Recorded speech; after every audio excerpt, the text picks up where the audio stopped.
श्री गोपाळ कृष्ण भगवान की जय. लीळा नंबर 187चा उर्वरित भाग. सकाळचा पूजा अवसर होऊन सर्वज्ञ दुसऱ्या गुंफेच्या अंगणात गेले. तेथे सर्वज्ञ उभे राहिले तेव्हा समोर औसा कमरेभोवती जोगवटा घालून बसलेली होती. सर्वज्ञांनी विचारले, नायका आपण केव्हा आल्यात?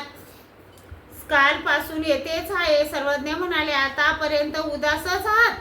सर्वज्ञांनी दोन्ही श्रीचरण जवळ केले आणि म्हणाले, नायका आम्हाला नमस्कार का करत नाहीत?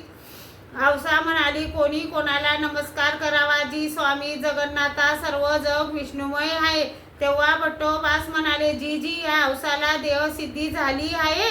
सर्वज्ञ म्हणाले, काय हो, देह विक्री करणाऱ्या स्त्रीला सिद्धी नसते. तेव्हा औसा म्हणाली, पाहो, मी दीक्षितांची कन्या, उपासनींची सून, पंथी उपदेश, चारही वर्गात भिक्षा करते, पाणी भात जेवते, श्रीकृष्णाच्या मूर्तीचे ध्यान करते. अशी मी आणि त्या स्त्रियांची माझी बरोबरी केली.